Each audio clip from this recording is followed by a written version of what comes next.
Hello friends, I'm Victoria. Welcome back to my channel and welcome if you are new here. Today it's Friday. I just signed off of work and you know what time it is. It's reading vlog time. So this weekend I do kind of have a gist of what I'm doing. I know a couple of new releases that I for sure want to get to. Otherwise, it's kind of up in the air. I'll see. I have some options. But I know for sure I'm going to read Black Sheep by Rachel Harrison. That's her new release, and it's about this girl who, when she grew up, she left home pretty immediately and she never looked back, specifically because her family had some pretty bad views and seems like they may have been part of a very extreme religious group. And but something happens. She gets an invitation to this wedding, and because of this, something is kind of strange about it. And it made her think that maybe they have changed their ways. And so she decides to go to the wedding. And then she discovers some mysterious secret about her family and like some big change that has happened to them. For sure gonna read that. I'm so excited about it, especially because Rachel Harrison knows how to write kind of like a campy, irreverent horror, and I love that kind of stuff. And the next book I'm for sure gonna read is I Feed Her to the Beast, and the Beast is Me by Jamison Shea. That's also in a release, and we have this girl who is a ballerina, and I want to say she's in Paris. I could be wrong though, but she is Black and she struggles with really getting the recognition that she deserves, mainly because of her race, and she ends up going into the catacombs and making a deal with the devil, it sounds like, and in exchange for fame and to get all the notoriety within the ballet space and industry that she has longed for. And I really don't know what ends up happening there. I have no expectations or predictions at all. I just absolutely love the idea of we have a ballerina making the deal with the devil. We got the catacombs. I love all of that. And I'm really interested to see what the stakes are there. So those are the two that I know I'm for sure going to get to this weekend. And then I have a couple of other options. I have Brother by Anya Alborn, a very, at this point, like classic horror novel. And I have not gotten to it and I'm trying to get to it. The other option is Confessions by Kanae Minato. I hope I'm saying that correctly. This is about a woman who has lost her child and she believes that some of her pupils are to blame, and then it's kind of like turns into a revenge story. So I know that this is very popular. It's also pretty short, so that might be an easy one to squeeze in over this vlog, but I will update y'all once I've read a little bit and have had dinner and all that stuff. Hi friends, it's Saturday morning now, and I thought I would just update you. I am running to the grocery store just to pick up some coffee creamer, and I didn't update you yesterday because once we got settled after work and I went and picked up some Chinese takeout and we ate, and I took Jasper out on a little walk. We watched a scary movie. We watched The Haunting of the Queen Mary. It's about like the haunting of the Queen Mary, the ship that's like docked off of Long Beach now. It wasn't very good, so just keep that in mind. We actually rented it and we were like, this isn't great. But once I did all that, it was like 9:30, and that's when I started reading. And so I didn't update y'all last night just because Drew, I don't know if I mentioned it yesterday, but Drew had is this better? Drew had a medical procedure done on Thursday, so it was nothing serious at all. So just something little, and he's kind of out for the count for the weekend and can't really walk and do stuff. So, I'm just kind of like taking care of him, and we're having a very cozy weekend at home. We're not doing anything. So yeah, but last night I was like, I don't want to wake him up or anything, so I didn't update you again. But I got a little over 50% into Black Sheep. I'm really loving it. It starts out, we have this girl, Vesper. She works at a bar. She left her family 6 years ago and has never looked back. And she lives in the city. She lives in New York. And her family are in like this middle of nowhere rural town in New Jersey. We start out and she is serving this four-top of guys, and they're crappy people. They came in late, they were about to close, and they're getting really drunk and being inappropriate with her. But then one of them starts being like, you look so much like this person, you look so much like her. And she like keeps lying and saying that she doesn't know who it is, but it's her mom, and her mom is actually famous. She is like a scream queen and was in a lot of like cult classic horror movies. And we find out that, like, you know, she's left home.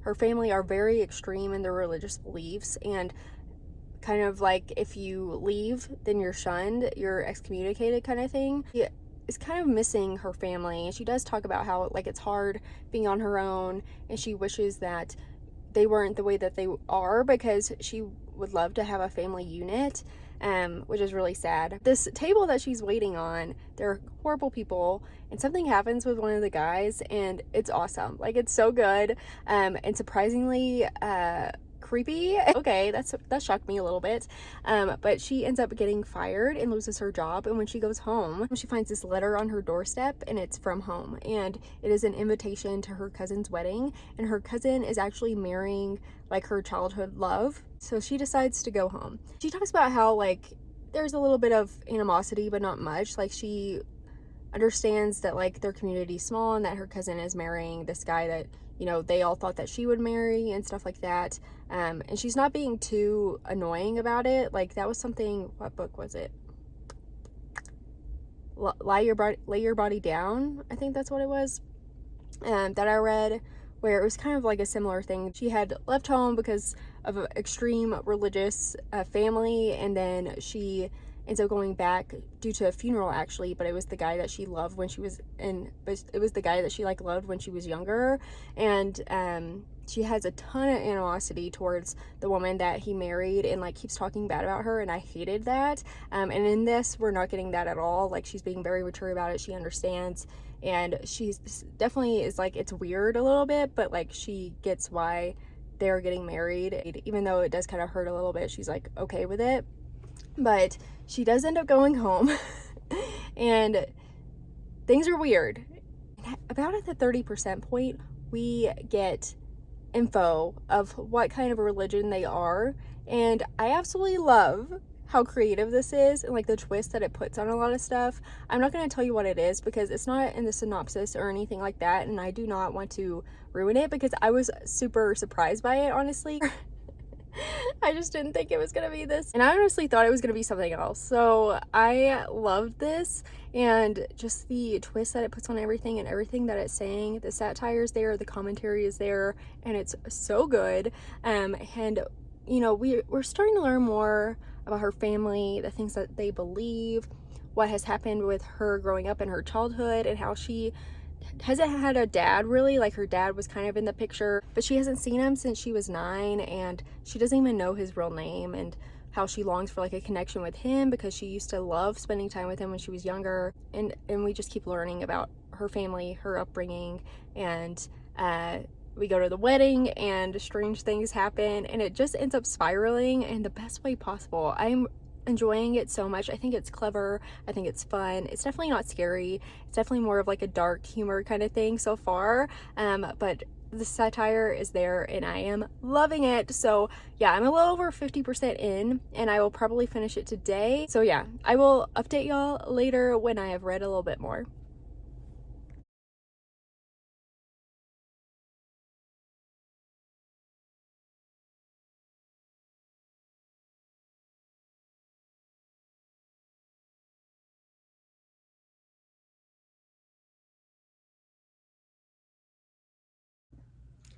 Hello, my friends. It is Saturday night now, and today we were just super lazy. We watched some of the new Goosebumps series on Disney Plus, and we actually really like it. It's not for kids. It's definitely more for like older teenagers and adults. Like, it has cuss words and stuff like that. So we watched a few episodes of that, but then I realized they're not all out yet. Only 6 episodes are out. Today is the 21st.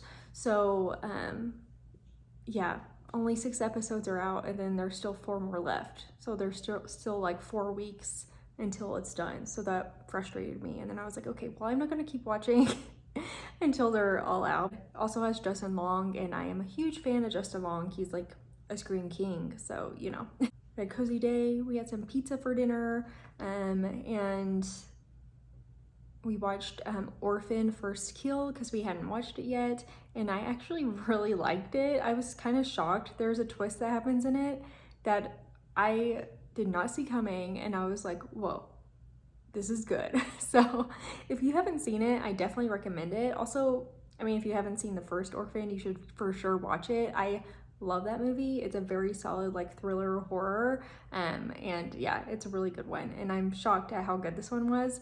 It's funny though because it has the same girl in it that is the Orphan, and whenever the first one came out, like she was still like young, she was still like a kid, and they have her in this one and it's new, so it's like all the clips it's shot like they don't really ever film her below the waist, and then any other shots that are like of her walking or like of her full body, it's like from behind, and it's obviously like a double. It's like a stand-in that's an actual kid. Which if you don't know that, you might not notice it, but it's like it wasn't horribly noticeable, but I just, because I knew, I kept seeing it, but that was okay. If you've ever seen Clifford with Martin Short, I just kept thinking of that because that's like the only other movie I can think of that does that, and it's done in that movie because it's hilarious. Like it's so funny how it's shot, and it just is supposed to make you laugh. And that style being in this horror movie was kind of hilarious, but also okay. A lot of people might not even notice it, but I did. But anyway, we did that, and then I finished the rest of Black Sheep. I am done, and it definitely went a little downhill. When I talked to you last, I was like about 50% in, and I really liked the first half. Like I was way into it, and then the second half, it was like the most predictable. I could have like called every single thing that happened. I'm just disappointed by it. I expected a lot more, especially with how much I enjoyed the first half of it. I just got bored, and I was like, this is exactly like this is the most standard thing that I could have ever imagined, and I just was bummed, really disappointed. If you like Sabrina on Netflix, you will like this book, probably, but it's very obvious what's going on. There's also like a pacing issue. Like the first half, it almost felt like two different books almost, but like the first half, I felt the buildup there made sense, and then we got like a twist at like we got like a twist at the 30% mark, and I was like, oh, cool. But then after my last update with you all, the pacing was just so weird. I felt like not a ton happened. Like something does happen towards the end, but yeah, it was just really strange. I don't know. And maybe I just felt that way about the pacing because I didn't feel like any of the other twists were like actual twists. Like I felt like they were pretty obvious, assumable things. So it didn't give me anything else, like anything new, anything I was craving, and yeah, not my favorite. I mean, I think I'm gonna give it 3 stars. It was fine, just that second half was not what I wanted it to be. And I think that anyone that reads this could probably have known what's gonna happen. Like, I don't know how someone wouldn't just like assume that that's what's gonna happen next, which is why I'm like so shocked that that is all that happened. So, oh, you know, you can't win them all, and that's okay. I didn't hate it. Like, it was still fine. The first half was still really great, but yeah, not the best. But now it's late now. It's midnight. So Drew's playing a video game, and I'm not sure if I'm gonna read some more or start something new or not, but I will update y'all tomorrow morning. Hi friends, it is Sunday afternoon now, and today, another lazy day. This morning I did read, well actually last night I started I Feed Her to the Beast and the Beast is Me. I've been reading more today. I just took a shower, washed my hair, and been doing some laundry, just kind of like getting my life together. I also need to water my plants next. So I'm gonna keep listening to the audiobook while I do that. But I am really liking this book. It definitely has a lot of info at the beginning, like, and in a lot of like dancing terms, talk about ballet and like the competition aspect. And so keep that in mind. I know for some people that might not be interesting, but I'm kind of fascinated by it. So I am really enjoying that aspect. But we have our main character, she's Black, and she is in school in Paris, and her school is just like a dance ballet school. And it's like coming up on the end of her last year, and she is top of the class, and it's showing them like doing tryouts for like the final recital of their school year, and a very big honor, and she does get that top role. And then after all of this, they have tryouts for like dance companies, and to get like a full contract and to actually go on and have a career in dance. They are in Paris, and she and all of these students are really wanting to go to like the Paris Dance Company. And it's really funny because there's a lot of catty drama, like competition drama. Girls will make up stuff about other girls. There's this one girl named Jasmine or Josephine. Gosh, I can't remember these names. One girl named Josephine who has kind of come out above all these people and has surpassed everyone, and everyone kind of like talks bad about her and like makes up funny things and like says that she like kills other ballerinas to like give herself power and all this stuff. Just the girls being like mean and trying to make up reasons why someone is at the top and they're not. Our main character, she ends up having this interaction with one of the people over the Paris Dance Company, and he very much is racist, and he basically is like says like people like you cannot be in our company kind of thing. So really horrible, and that really hurts her, of course. And she ends up going to the studio just to practice, and she is kind of like taking out all of her anger on the dance and in this dancing, and then she ends up hurting herself. This is like right before she's supposed to audition for the Paris Dance Company, and she is like, oh my gosh, what I'm gonna do. And then this other girl, Josephine, you know, talks to her and kind of shows her to this place in the catacombs, and how she can make a deal with a demon. I don't think it's a devil, but kind of. It's some sort of demon. All this is in the synopsis pretty much, so I'm not giving anything away, but she ends up making this deal, and she asks for power, and the demon's like, okay, I'll give you 3 days. So that gives her time to audition for this dance company, because her audition is the next day, and some extra time too. And she does, of course, get in because she made this deal. And you know what's interesting is like, I don't know if she would have gotten in otherwise, though she was top of her class, but I know that like one of the people over it were horrible. So yeah, I'm interested to see if she would actually get in or not without this power and deal that she had made.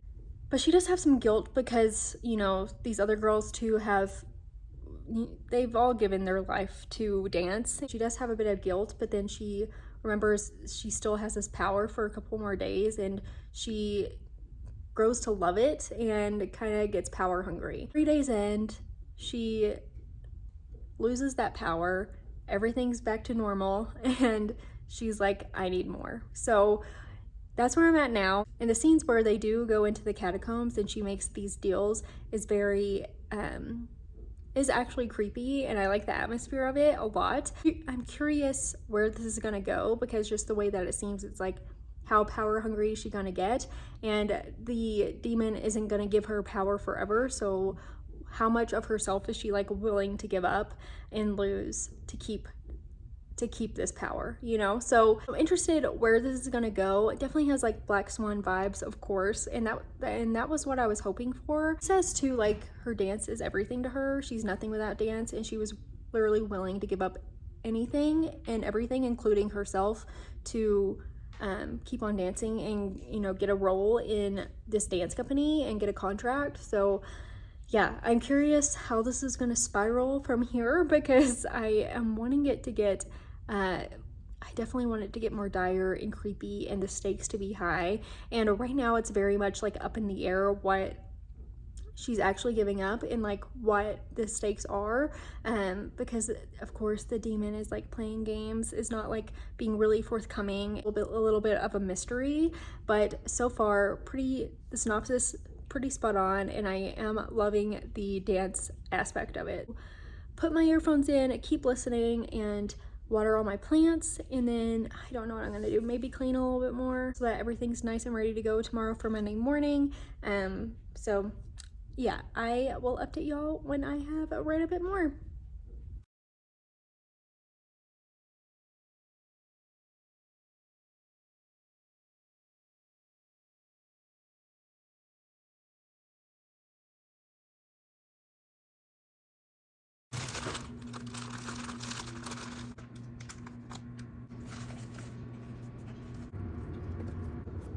This is my first time trying to make brownies with like a box mix that are vegan, so we'll see how this goes. I don't know if it's gonna turn out. The batter looks a little spooky.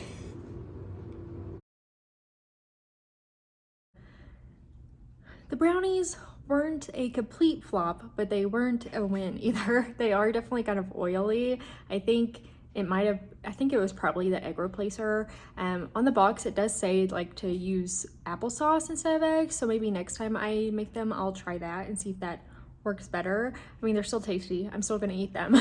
I'm a little over 60% into I Feed Her to the Beast and the Beast is Me, and I still am liking it. Not as much as I was liking the first 30%. Our main character is really trying to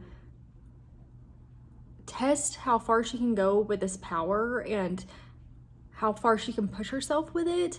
And every time she does something, it is harmful to her. So, you know, there has to be this balance.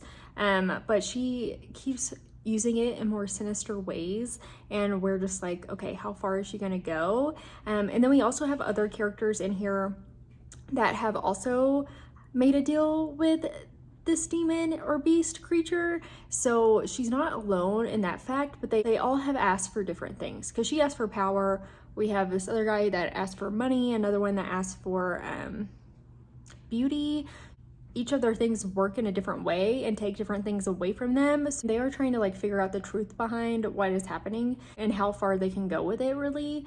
And it definitely seems like it's addictive. Like once you have this, how would you want to live without it kind of thing. She's used these powers to change most everything in her life, and she's actually like getting the credit that she deserves, but it's also like not enough. Like even though she can use this power, she can't like force people to think a certain way about her, or you know, the other girls and guys in the ballet, she can't make them think that she's worthy, or like maybe they do think she's worthy but she can't even believe it herself, you know, like is it an inner thing where she like is never gonna feel accepted or worthy. But she keeps taking it farther and farther, and we're wondering how far it's gonna go. There was a twist that happened actually right after I updated you last time, and that I was like, oh, okay, there's a little twist there. And it is kind of weird because we don't hear a ton about it afterwards, and you know, I'm hoping that we kind of find out what happened there. The pacing is a little bit off. It's kind of confusing to understand what timeline we're in, how long it's been. We have now just like shot, I think 9 or 10 months into the future. We've been following her with her power and her like being in this recital and getting this contract from that ballet group, and understanding how long it's been, it has kind of been hard. But I am glad that now it did just say like we've shot like 10 months into the future. I'm like, okay, well that's helpful because now I can like actually like see that and make sense of that. But yeah, the pacing's a little bit strange. I am getting a little bit bored at parts. It's definitely not scary or like the horror. I mean, the horror is barely there. It's more of like a literary horror. And we're kind of just like getting this commentary on her self-worth. How far would you go to reach these lengths and these aspirations that you have for yourself? And is it ever enough kind of thing? People still treat her wrongly and look down on her because of her race. It's like, even though she has this power, it's not giving her everything that she's ever wanted, but she like is still yearning for more of it, if that makes sense. It's like a catch-22. But yeah, that's where I'm at now. I'm probably gonna finish it tonight. I am now just sitting down. I got a tea, I got a Waterloo, and I'm gonna do my spooky season puzzle. So I'm excited to do this. Halloween's a little over a week away now. Y'all are gonna be seeing this vlog a week later than you normally would. I'm gonna film my Halloween reading vlog through the weekend of and through Halloween. So that one I'm going to put up right away, and this one will get pushed a week back. Yep, I'm gonna sit and do this puzzle and listen to the audiobook, so I will update y'all later.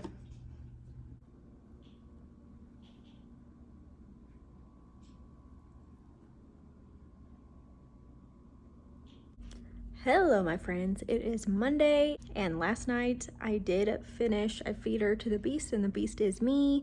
I am a little bit conflicted about this one. There are a lot of aspects about it that I really enjoyed. I loved our title character. I love the idea of making the steel so that she can have power and become affluent within the dance space.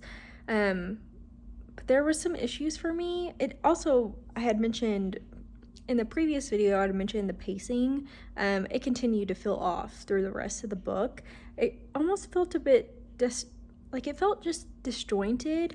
Like I feel like the beginning was really thought out and made a lot of sense, as well as like the ending, but the middle bit, it was just kind of all over the place. Brought in some other elements that I do not think were necessary, like a romance aspect that I was like, why? Like, no, cut this out.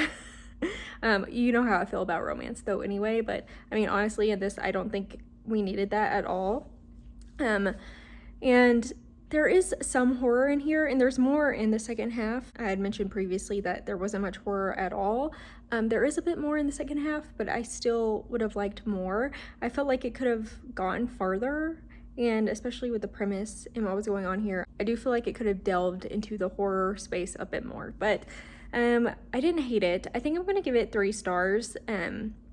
I really enjoyed the commentary on race and just like self-worth and like insecurities, and how, you know, you could make a deal with the devil and it's not gonna fix everything if you have issues with yourself, you know what I mean? So I think there are some good lessons in here. I think I had pretty high expectations for it too, so maybe that didn't help.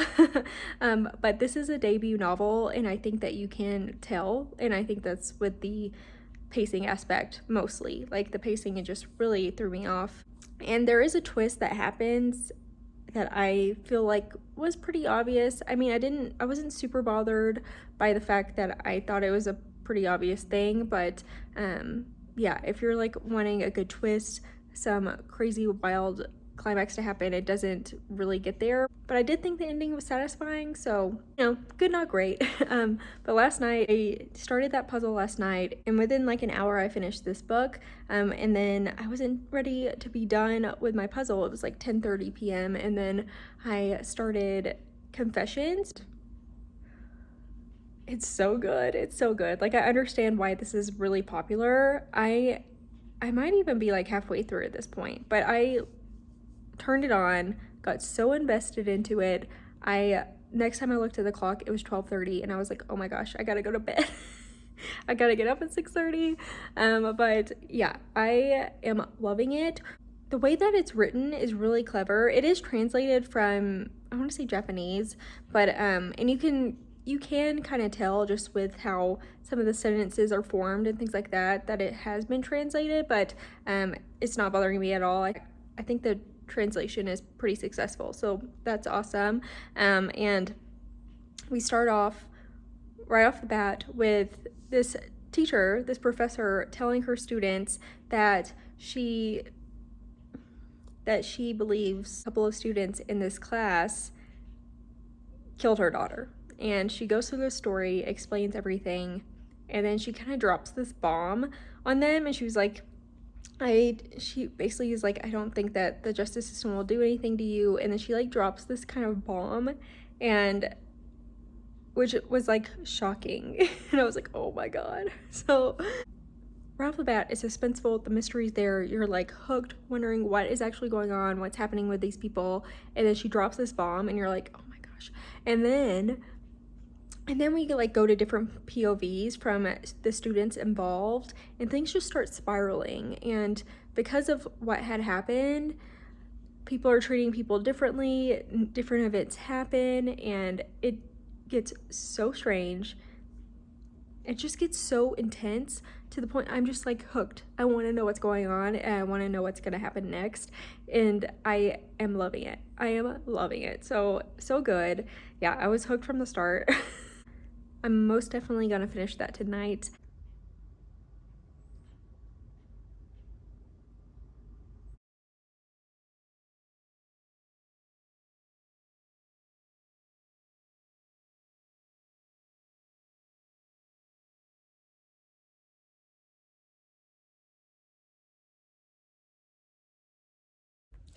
Hello, my friends.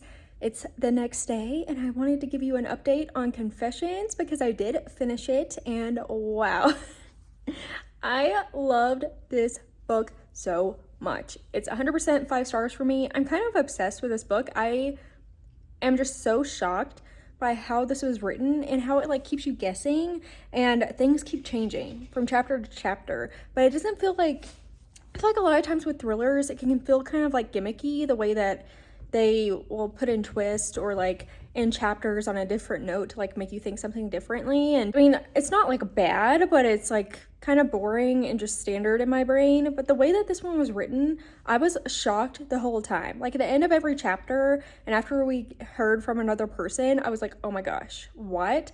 It was truly shook me to my core. I loved it so much. Might be my favorite thriller ever. So yeah.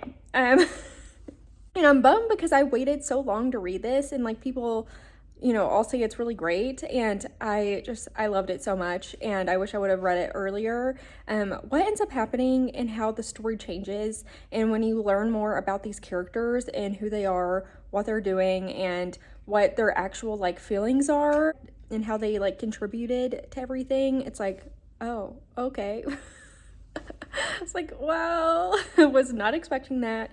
And I love the ending, and I highly recommend it. It's such a short read, so definitely give it a go, like add it to your list. And once I finished it and I went on Goodreads, it does have a really good rating on Goodreads. It has like over 4 stars, which is pretty great, especially for a thriller. Like, and thriller and horrors, like they typically are rated lower just because I feel like a lot of times people will pick them up and they're not the right like person for them, and not the right audience for them, you know what I mean? Going into it, I thought it was going to be different than what it was, and from the synopsis, and I'm just so glad that I didn't look up anything else about it and didn't spoil anything. So don't read too much into it because I think it's best to go in shocked.